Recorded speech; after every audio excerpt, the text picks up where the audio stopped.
Donc bonjour à tous, bonjour à toutes. On va commencer doucement la présentation d'aujourd'hui. Avant de débuter, nous allons prendre le temps de remercier nos partenaires qui sont l'Association d'études juives canadiennes, le Vered Jewish Canadian Studies Program à l'Université d'Ottawa, le Huron University at Western, le microprogramme en études juives à l'Université de Montréal et la FAICUM pour leur soutien tout au long du projet. Aujourd'hui, nous avons le plaisir d'accueillir deux de nos membres, mais aussi qui ont leur propre recherche. Nous recevons Ashley Mayer-Thibault, qui est doctorant au département de sociologie à l'Université de Montréal, et Bernard Bobot, qui est doctorant au département d'histoire à l'UQAM, qui nous présenteront la conférence entre judaïsme francophone et ancrage nord-américain, les séfarades du Québec à la croisée des chemins. Ashley, Bernard, je vous cède la parole. Alors, merci à toutes et à tous d'être là. Je vais rapidement partager mon écran pour le PowerPoint et on va pouvoir lancer. C'est bon? Ok, alors on va commencer. Je vais faire moi une première présentation d'une vingtaine, trentaine de minutes. Puis Bernard va rebondir, va me poser des questions, faire des remarques, des commentaires, etc. En fonction du temps, je réagirai peut-être et puis après, on ouvrira à la salle. Alors, je vais commencer tout de suite par une anecdote. Moi, je suis français, comme vous pouvez l'entendre, juif, mais bon, c'est pas le plus important. Et je suis arrivé à Montréal en 2016-2017. Et quand je suis arrivé sur place, ben, j'ai découvert que la majorité des juifs étaient anglophones et ashkénazes, contrairement à la France. Mais j'ai été très surpris de croiser certains juifs montréalais qui non seulement étaient parfaitement francophones, mais c'est anecdotique, hein, mais beaucoup n'avaient même pas d'accent québécois. La génération qui avait entre une trentaine et une soixantaine d'années parlait même avec un accent en fait, que moi je considérais comme français. Bernard en fait partie, et qui va réagir après. Pour ceux qui ont fréquenté les couloirs du département de sociologie de l'UDM, il y a une employée administrative qui fait tenir le département, qui est aussi dans ce cas-là. Enfin bref, c'était quelque chose venant de France qui était un peu surprenant. Alors j'ai rapidement appris que c'était principalement des gens qui étaient marocains ou d'origine marocaine, qu'ils avaient à Montréal leurs propres institutions et qui avaient des échanges très forts avec le monde juif français, aussi belge et franco-israélien. Euh, dans les échanges, pense par exemple au grand festival culturel de cette entre guillemets communauté, qui s'appelle le Festival Séfarade. Ben, il y a régulièrement des artistes français ou franco-israéliens qui sont invités ou des intellectuels. On a aussi dans les milieux plus religieux, entre guillemets, des circulations de rabbins, de rabbinim ou autres. Le site internet franco-israélien TorahBox, qui fait coller beaucoup d'encre, bah, il a une équipe montréalaise. En tout cas, il a un rabbin sur place qui est d'ici et qui participe beaucoup à leur contenu. Et, voilà. Euh, et en même temps, en allant à des événements ou autres, je croisais des jeunes juifs séfarades montréalais qui allaient, par exemple, en vacances en Floride ou qui travaillaient dans l'immobilier à Toronto. Donc on a quand même un ancrage nord-américain qui est là, qui est indéniable. Et enfin, c'est aussi un endroit où la catégorie, entre guillemets, séfarade, était particulièrement mise en avant. Et donc l'idée, ça a été de transformer un peu cette sensation de curiosité culturelle en objet de recherche, d'objet de recherche sociologique. Et il s'avérait que c'était un objet qui s'intégrait avec mon travail de thèse plus général qui porte sur la légitimité dans le judaïsme francophone, mais la thèse en elle-même n'est pas le sujet aujourd'hui. Alors, avant de commencer sur l'enquête que j'ai faite, on va d'abord faire un retour un peu rapide sur le profil de cette population. Alors, ce n'est pas une présentation historique, je ne suis pas historien, et celles et ceux que ça intéresse pourront aller consulter les travaux de l'équipe de Yolande Cohen, il y a plein de choses là-dessus. Mais on va quand même faire un portrait un peu parapluie pour avoir une meilleure idée de qui on parle. Alors, je ne vais pas revenir sur les conditions de départ, mais quelque chose sur les Juifs marocains. Le Maroc a été un protectorat, donc c'est une forme de colonialisme français jusqu'en 1956. Et contrairement à l'Algérie voisine, les Juifs n'avaient pas reçu de nationalité française. Pour autant, à partir de 1862, c'est-à-dire même avant l'arrivée de la puissance coloniale française, des secteurs importants de la population juive marocaine ont été francisés via les écoles d'un réseau qui s'appelle l'Alliance israélite universelle. Alors ce réseau, c'est l'Alliance israélite, c'est une organisation française, juive française, qui gérait donc tout un réseau d'écoles juives, principalement en Afrique du Nord et au Moyen-Orient, et qui visait à donner aux enfants des populations juives de ces pays-là une éducation qui était à la fois juive, mais qui était aussi moderniste, et qui était très calquée sur un modèle français tiré de la Révolution française, etc., aux populations juives en question. C'était un enseignement qui se faisait en français. Et donc, ça a contribué, c'était pas le seul facteur, mais ça a contribué à une espèce de transformation culturelle de ces populations. Et donc, une partie de ces vieilles communautés juives marocaines, qui étaient très hétérogènes, qui étaient arabophones, berbérophones, hispanophones aussi, bah, se sont retrouvées dans un espace culturel syncrétique qui était judéo-nord-africain, mais qui était aussi en partie francisé. Alors, on fait un saut dans le temps, pour des raisons sur lesquelles je ne vais pas revenir. Il y a eu une immigration petite partie, mais quand même d'une partie de cette population au Québec. Et une fois arrivés au Québec, dans le tournant des années 60, ils vont être très accueillis par des institutions anglophones et juives anglophones et ashkénazes, mais ils vont très rapidement se doter de leur propre structure institutionnelle. Ils vont se créer des conditions d'autonomie communautaire. On va avoir donc un réseau de synagogues séfarades à part. On va avoir des écoles, notamment l'école, fameuse école maïmonide, qui était calquée sur le modèle des écoles de l'Alliance. Puis ensuite, une autre école plus religieuse, l'école Yavne. On a une organisation parapluie qui a été mise en place, qui s'appelle aujourd'hui la Communauté séfarade unifiée du Québec. On a un magazine qui s'appelle La Voix séfarade, un festival dont je vous ai parlé, etc. Et dans ce contexte, surtout pour ce qu'on appelle parfois les deux premières générations, bah, la langue française va plus seulement être la langue de la puissance coloniale ou la langue d'une modernité abstraite à laquelle on aspire ou certains aspirent, mais la langue française, elle va aussi servir d'outil de distinction et d'autonomie culturelle face à un judaïsme ashkénaze anglophone qui était dominant. Elle va servir de marqueur identitaire à l'intérieur du monde juif. Euh, Et en même temps, on est aussi dans un espace où les mondes juifs nord-américains, israéliens, et la culture anglophone nord-américaine plus généraliste exercent aussi un attrait qui est indéniable. Et donc, on arrive maintenant à mon enquête. Alors, dans une configuration sociale qui est celle de la communauté séfarade du Québec, et en fait est très principalement à Montréal, qui est quand même, il y a 20 000 personnes. Donc, c'est trop petit pour qu'il y ait une scène culturelle, politique, intellectuelle, rabbinique complètement autonome. Donc, dans ce petit contexte, qu'est-ce qui se passe avec toutes ces influences potentiellement externes? Qui est-ce qu'on va chercher pour faire des conférences dans les synagogues? Qui est-ce qu'on va chercher pour, dans la scène publique juive séfarade montréalaise, pour nous parler d'antisémitisme, pour définir ce qu'est l'antisémitisme? Qui est-ce qu'on va chercher pour, par exemple, à réfléchir à des sujets comme, je dis ça un peu au hasard, hein, mais qu'est-ce que la Torah pourrait avoir enseigné sur les enjeux environnementaux, ce genre de sujet-là?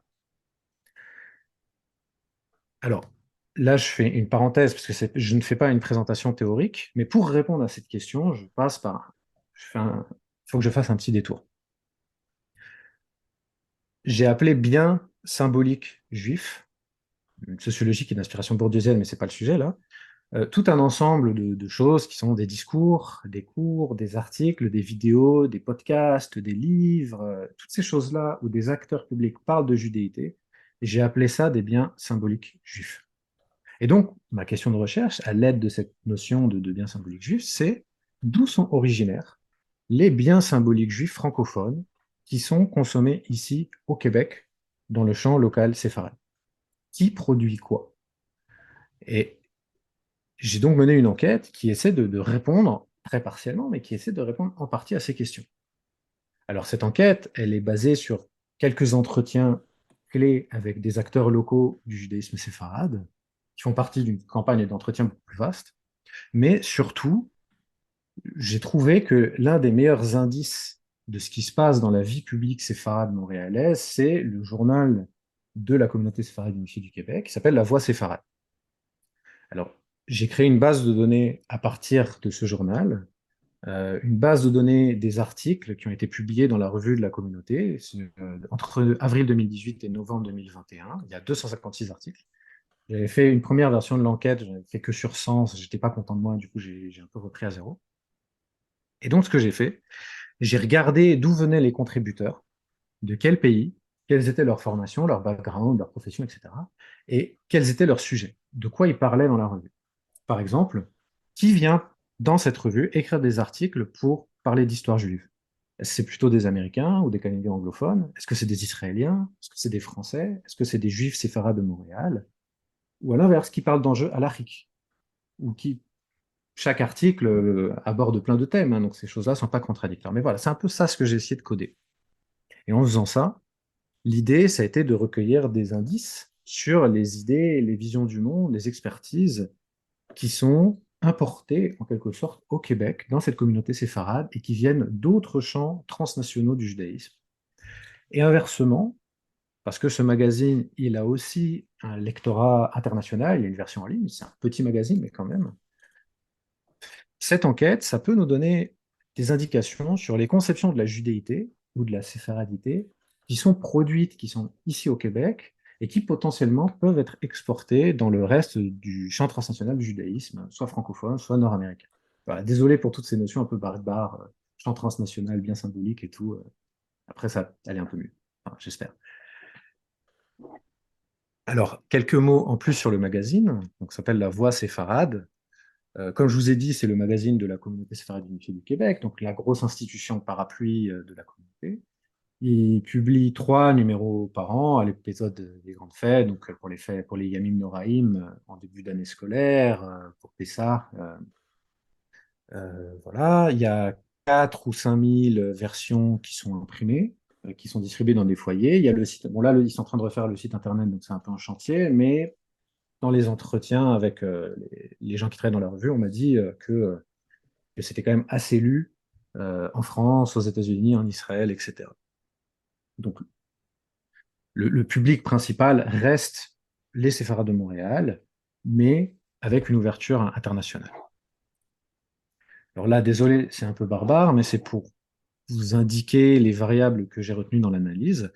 Donc, pour chaque article, j'ai essayé, je suis désolé, c'est en anglais parce que ça donne lieu à une publication que je fais en anglais.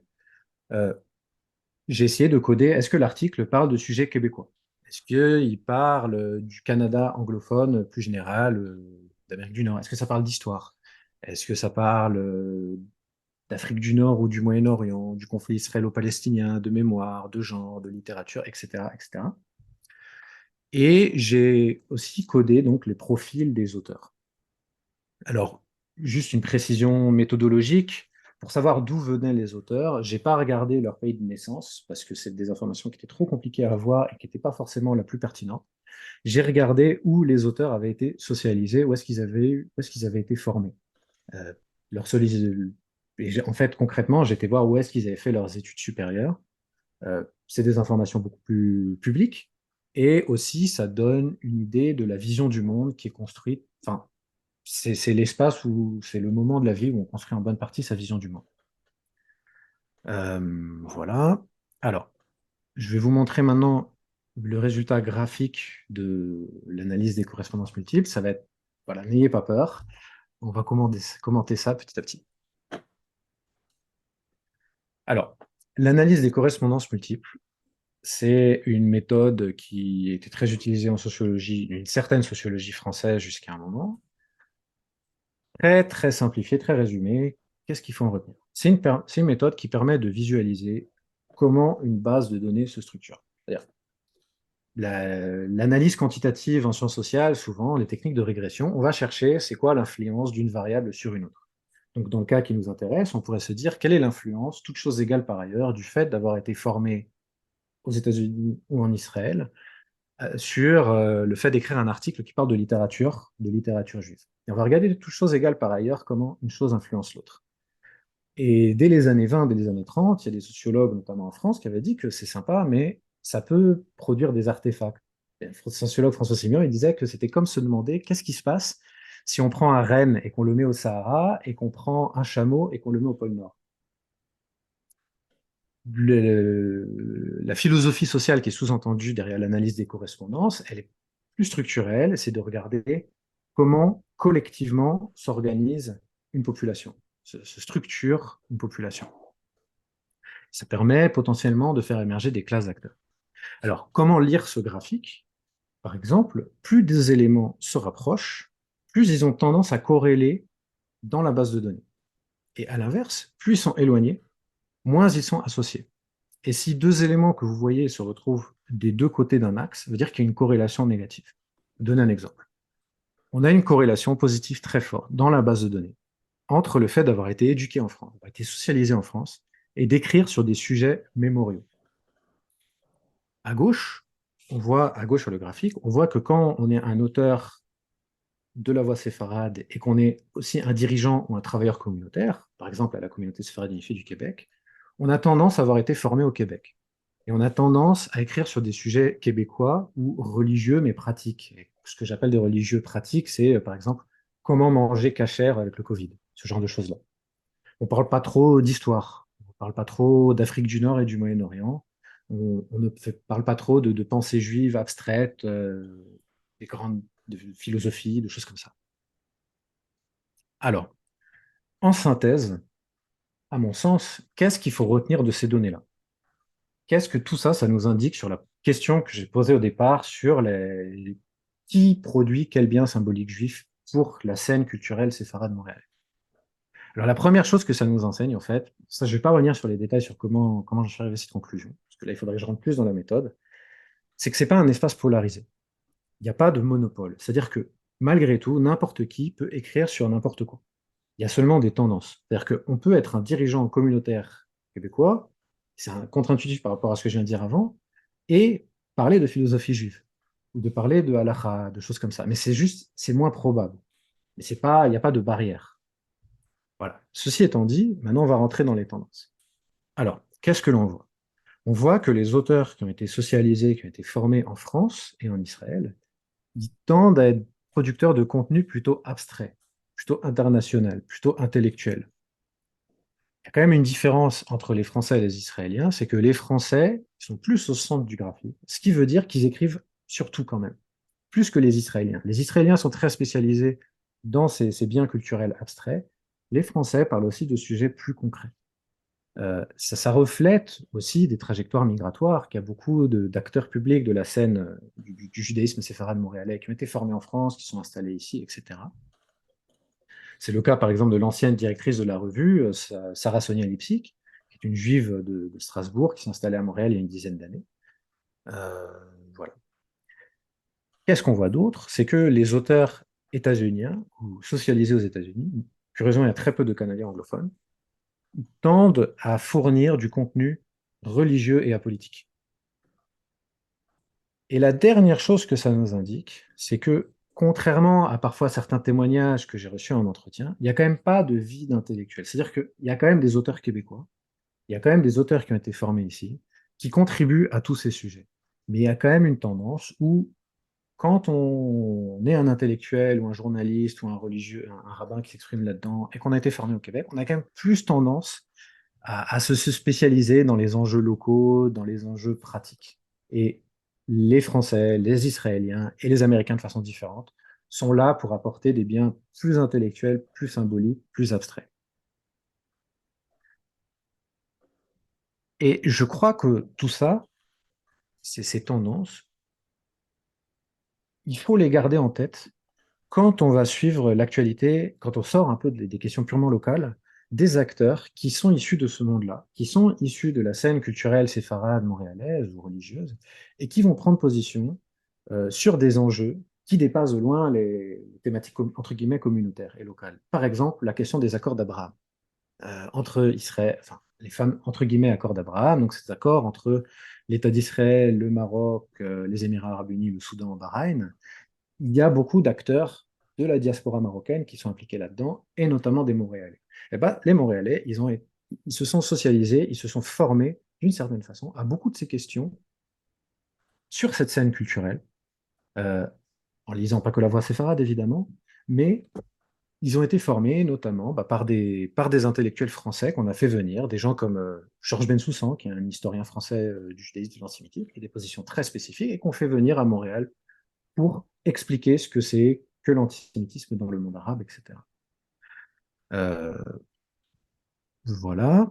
Maintenant, ça c'est la première partie, c'est quels sont les biens culturels symboliques qui sont euh, qui sont produits par des acteurs socialisés ailleurs et qui sont importés d'une certaine façon au Québec. Maintenant, la question que je me suis posée, c'est quels sont les biens symboliques juifs, quelles sont les conceptions de la judéité qui émergent du contexte québécois, séfarade québécois, et qui sont propres à ce contexte-là, et qui potentiellement, après, pourront être exportés au reste du champ du judaïsme, soit francophone, soit nord-américain, etc. Alors là, ça repose, c'est plus interprétatif de ma part, et ça repose plus sur la dimension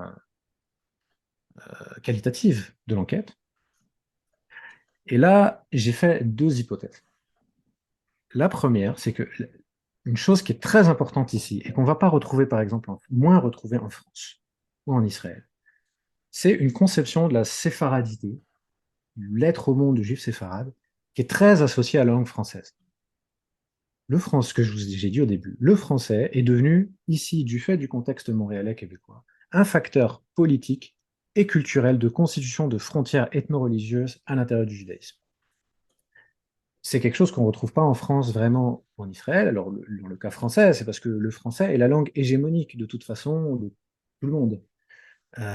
Et en France aussi, les grandes institutions qui parapluient ne sont pas des institutions spécifiquement séfarades ou ashkénazes. Alors, il y a évidemment des divisions, on va dans une synagogue marocaine, tunisienne, etc., et puis ashkénaze, mais le Fonds social juif unifié, le consistoire, le CRIF, même l'Alliance israélite, ne sont pas des institutions qui se définissent comme étant ashkénazes ou séfarades, alors qu'ici à Montréal, si. Et qui, en plus, avec cette barrière linguistique. Mais quand on fait des entretiens avec des acteurs, quand on fréquente ces milieux, on se rend compte aussi qu'il y a une grosse angoisse sur cette dimension proprement linguistique. C'est-à-dire qu'il y a une peur que la troisième génération de Marocains de Montréal cesse d'être francophone, que les enfants deviennent bilingues ou pire, selon les gens que j'ai interviewés, deviennent des anglophones. Et ce qu'il faut comprendre, à mon sens, c'est que c'est pas juste une peur qui est purement linguistique, c'est pas une peur qui est purement calquée sur une association de soi à une identité québécoise globale qui serait enfin, au souverainisme québécois.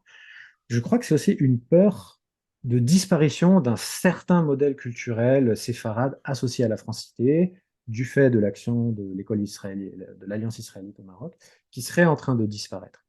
Et en conséquence, en réaction face à ça, on a de plus en plus d'initiatives qui sont mises en place pour défendre le français qui serait menacé chez la nouvelle génération dans la communauté séfarade de Montréal. Il y a le dernier numéro d'ailleurs de la Voix séfarade que j'ai pas inclus dans mon analyse, celui de décembre, qui est quasiment exclusivement consacré à ça. Donc ça, c'est ma première hypothèse sur la première spécificité, qu'est-ce qui est produit ici au Québec en termes de conception de la judéité dans le monde séfarade, cette association avec la francophonie. La deuxième hypothèse, elle est un petit peu plus difficile à décrire, c'est que, en fait, cette dimension unique de la scène publique séfarade québécoise, euh, vraiment distincte du monde ashkénaze, en fait, ça en fait un espace idéal où se déploie un désir d'autonomie séfarade. Euh, L'idée que le monde séfarade, face au monde ashkénaze, il est suffisamment fort et suffisamment digne d'une certaine façon pour se doter de ses propres spécificités, que ce soit en halakha, que ce soit en pensée juive, que ce soit en politique, etc. Et ce désir me semble très fort ici et me semble être produit en partie par le contexte séfarado-québécois très particulier. Mais parce que c'est une petite communauté, parce qu'il n'y a que 20 000 personnes, qu'il n'y a pas énormément d'intellectuels, enfin d'universitaires, qu'il n'y a pas énormément de rabbinim, etc. C'est c'est pour ça que je parle de désir. C'est plutôt un potentiel hein, qu'une chose qui se déploie de fait. On n'est pas en train de construire des yeshivot spécialement ou des kolélim spécialement séfarades, etc. Mais on va exprimer dans la revue La Voix séfarade que ce serait bien que ça existe. Bon, même s'il y a une petite yeshiva séfarade ici, mais je crois que vous voyez où je veux en venir avec cette notion de désir. Et ce désir, justement, bah, il passe par un accueil et une ouverture d'espaces communautaires séfarades québécois à des personnalités et des figures perçues comme séfarades issues de France, d'Israël ou des États-Unis. Et on revient donc à ce que j'ai fait avant sur la voie séfarade. C'est aussi pour ça, je crois, que on a tendance à faire venir des auteurs français, des auteurs franco-israéliens, etc. Pourquoi? Parce qu'il y a cette idée qu'il y a une dignité séfarade qui est possible. Et ça, je crois que c'est corrélé à l'histoire sociale de cette petite communauté ici au Québec. Voilà. Merci beaucoup et je laisse la parole à Bernard. Merci à toi, Bernard. Est-ce que tu es avec nous? Ton micro n'est pas ouvert, Bernard.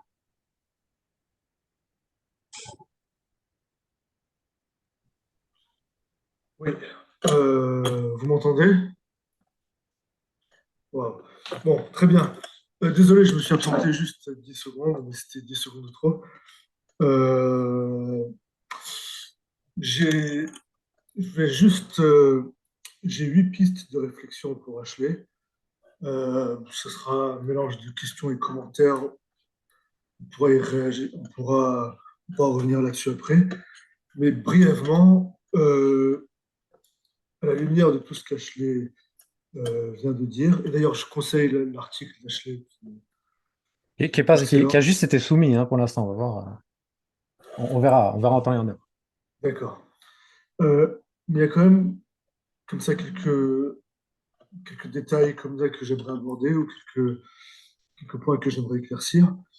Euh, Ça ici, le terme n'a pas été. Oui, le terme a été utilisé, mais bon, en gros, non, le terme n'a pas été utilisé, mais tu parlais de transnationalité au sens où, pour faire les choses, pour dire les choses de manière très, très courte, euh,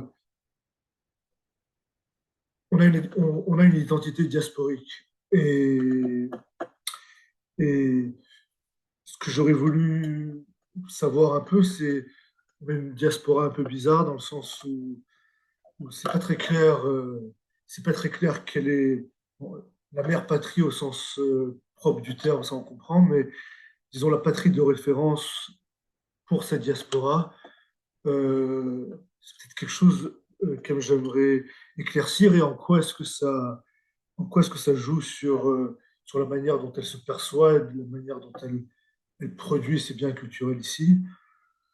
Euh, un autre élément, tu as abordé en France, les institutions, les séfarades n'ont pas des institutions distinctes, ou même si elles en ont, ce pas les principales institutions. J'ai quand même l'impression qu'en France, il y a quand même, chez les séfarades, il y a un, on va dire qu'ils ont pris d'assaut les institutions juives, mais ils ont teinté les institutions juives disons, de leur identité. Puis, je crois qu'ils sont quand même majoritaires au sein de ces institutions. Donc, je me demande, est-ce que par rapport au fait qu'ici, les séfarades ont vraiment des institutions distinctes, est-ce que ça joue, est-ce, est-ce que ça produit une différence qualitative importante entre les séfarades ici et les séfarades de France? Puis évidemment, il y a toujours la relation avec. Oui, il y a aussi la relation, c'est le troisième, c'est la relation avec la France, qui est quand même pourvoyeur, disons, de produits intellectuels ou de thèmes intellectuels qui sont abordés ici. Tu as parlé de l'anglicisation et de la peur de la disparition, ou pas tant d'une disparition, mais d'une métamorphose de la communauté séfarade qui la rendrait méconnaissable. Euh, mais en même temps, c'est intéressant parce qu'ils ont quand même une quasi-autonomie institutionnelle qui est assez impressionnante. École, plus qu'école, centre communautaire, il y a déjà une résidence pour personnes âgées. Donc, je me demandais si, paradoxalement à ça, cette puissance institutionnelle ou cette présence institutionnelle, ça conserverait quand même pas, ça empêcherait pas cette communauté, disons, de se dissoudre complètement. Euh, Sinon, il y a aussi, bon, rapidement, on a dit il y avait je crois que 80% des séfarades à Montréal sont marocains, mais si on pouvait dire deux mots sur les non-marocains, euh, puis peut-être les deux aspects qui m'intéressent le plus. Sur le plan intellectuel, je ne sais pas si on va pouvoir tous les aborder, puis on peut mélanger, hein, c'est pas... Mais sur le plan, tu as parlé du plan intellectuel, le fait que ce soit une communauté qui est plus restreinte, donc elle vient chercher une contribution de l'étranger pour animer sa propre vie intellectuelle. Mais sur le plan intellectuel aussi, puis ça ferait aussi écho à ce que tu as dit par rapport aux articles qui sont produits euh, par la Voix séfarade, par ceux par ceux qui ont suivi leur formation en Amérique du Nord. Euh, on dit en gros que tu as dit que c'est vrai qu'ils abordaient des termes plus locaux, plus religieux et moins abstraits, moins théoriques. Euh, Est-ce que le fait qu'on est encore dans une immigration récente, enfin récente, de moins en moins récente, mais ça on va pouvoir en parler, mais en gros, tout ce qui est, disons, le le profil sociologique des deuxièmes générations d'immigrés, qui sont plus encore disons, qui ont moins tendance qui sont encore plus portés sur l'aspect professionnel et moins euh, l'aspect l'aspect professionnel de la formation, en gros. Euh, pour dire les choses, disons, de manière très caricaturale, souvent on présente les premières générations comme des générations qui sont commerçantes, les deuxièmes générations qui sont professionnelles, et les troisièmes générations qui vont pas forcément s'instruire uniquement à des fins instrumentales. Donc, est-ce qu'on n'est pas un peu dans un schéma de deuxième génération? En gros, pour dire les choses simplement, on n'est pas encore dans une communauté qui adhère aux valeurs post-matérialistes dont parlait Eaglehart. On pourra aussi en parler, mais en gros, les valeurs post-matérialistes, je pense que vous savez ce que c'est quand on a rempli tous les besoins physiques et économiques, il y a les besoins spirituels. Et je parle de besoins spirituels parce que ça me fait bondir sur...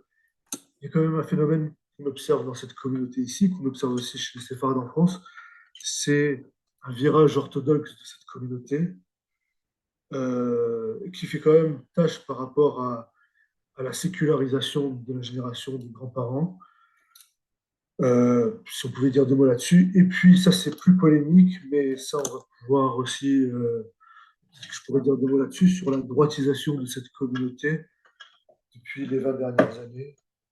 Donc voilà, évidemment, on n'a pas tout abordé, mais c'est comme ça quelques huit axes de réflexion qui ont guidé ma compréhension de ton exposé. Et puis désolé pour ma voix et ma touche, je suis très enrhumé, donc je cède la parole à Ashley de nouveau. Écoute, merci beaucoup Bernard. Alors, déjà pour commencer par ta dernière question sur la droitisation, je crois que tu aurais peut-être plus de choses à dire là-dessus que moi. C'est plus ton sujet à toi depuis de nombreuses années que le mien. Mais bon, si, on pourra en reparler. Maintenant, je vais reprendre plutôt tes remarques dans l'ordre. Sur en fait cette notion de mère patrie, je crois qu'il y a des choses qui sont intéressantes et c'est pas moi vraiment qui dis ça, c'est plutôt les enquêtes de Yolande Cohen. Mais moi, j'ai retrouvé ça aussi.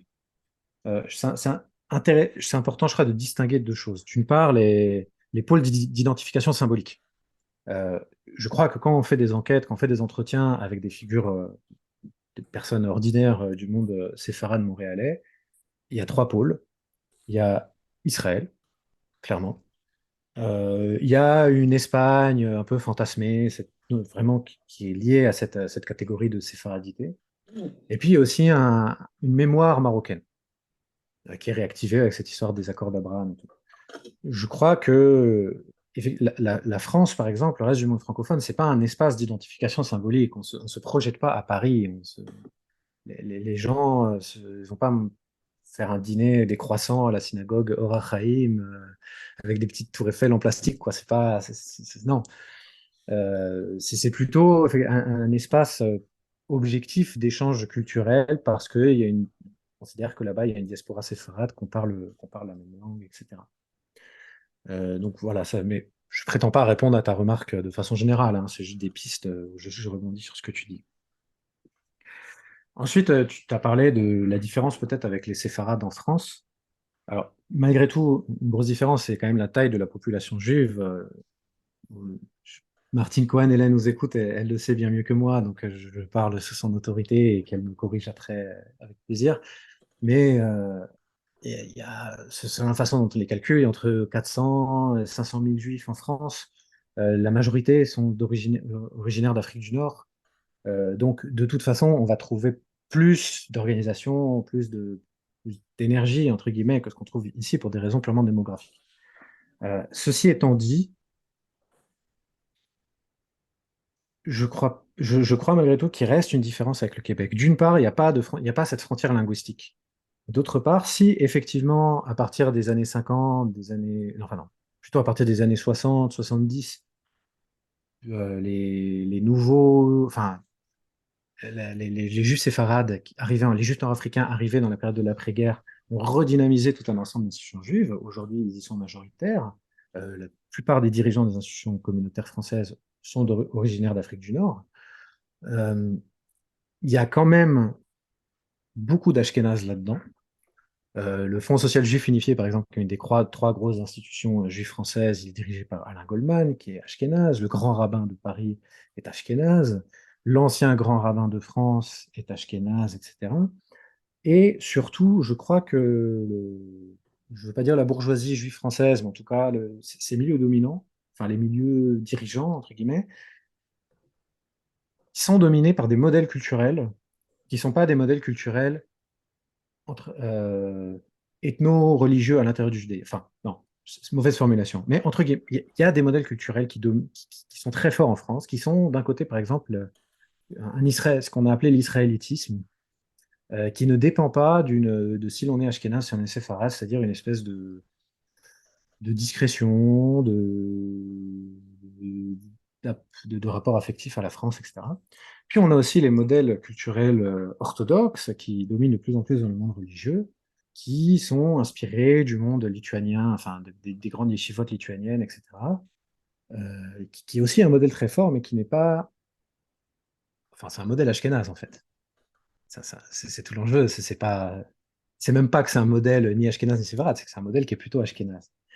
Euh, donc, il y a toutes ces dynamiques-là qui existent aussi un petit peu au Québec. Il y a l'identité canadienne multiculturelle qui est là, il y a aussi l'influence de l'orthodoxie lituanienne ici à Montréal. Mais du coup, je crois que cette variable ethno-religioso-linguistique séfarade versus ashkénaze est quand même moins marquée, moins présente dans les structures institutionnelles en France. Et Christine aussi, qui est là d'ailleurs, pourra me contredire si elle veut après. Euh, Après, est-ce que ta remarque suivante, c'était il y a des institutions, de toute façon. La communauté séfarade unifiée du Québec, la voix séfarade, etc. C'est pas parce qu'il y a la troisième génération qui devient bilingue ou potentiellement anglophone que ces institutions vont disparaître. En mode spinoziste, elles vont persévérer dans leur être, et voilà. Et oui, je crois que sur ça, tu as tout à fait raison. C'est-à-dire, si dans 30, 40 ans, que les personnes d'origine juive marocaine de Montréal sont devenues anglophones, a priori, ces structures-là vont pas s'auto-saboter. Mais je crois que les angoisses, elles sont pas tellement dues à la disparition potentielle d'institutions, elles sont plutôt dues elles portent sur des peurs vis-à-vis de la disparition d'un modèle culturel, d'un mode d'appartenance, d'un être au monde franco-séfarade. Je crois que c'est par rapport à ça que portent ces angoisses. Sur les séfarades non marocains à Montréal. Alors, on n'est pas comme en France où vraiment il y a beaucoup d'Algériens, pas mal de Tunisiens, pas mal de Marocains, quelques Égyptiens et tout. Ici, il y a quand même une très grosse dominance marocaine. Après, c'est vrai qu'à la CSUQ, par exemple, il y a une association des Juifs iraniens, je crois, un truc comme ça. J'ai pas fait d'enquête spécifiquement sur la trajectoire des Juifs tunisiens ou Algériens Maroc ou Algériens Montréal. Par contre, quelques pistes. J'ai fait une entrevue avec Jacques Saada, qui était l'ancien président de la communauté séfarade unifiée, qui lui est d'origine tunisienne, et qui a dit quand même qu'il a dû se faire accepter en tant que Tunisien, parce que c'est un milieu marocain. il a dû faire quelques efforts en plus. Un autre cas, c'est que il y a des jeunes juifs français, ou moins jeunes aujourd'hui, qui ont émigré à Montréal depuis une vingtaine d'années. Et comme ces juifs reflètent, on va dire, le paysage juif français, c'est-à-dire qu'ils sont majoritairement séfarades, mais originaires des- de n'importe lequel des trois pays. Donc il y a aussi des juifs d'origine algérienne ou tunisienne qui arrivent ici, et qui en plus sont français. Et alors là, c'est anecdotique, mais c'est vrai que il y a souvent euh, une sensation de décalage par rapport à la vieille communauté marocaine de Montréal. C'est des gens donc, qui ils vont aller dans des synagogues mixtes, ils vont aller à la Spanish et portugaise, ils vont aller à la, comment ça s'appelle, Shara Shomaim, des endroits comme ça où ils vont fréquenter les milieux plus Chabad ou plus Breslev, qui sont pan-orthodoxes un peu. Euh, donc voilà, il y a ça qui se passe. Mais là, je vois qu'on est on est à un quart d'heure, donc je vais me taire tout de suite et laisser la salle poser ses questions.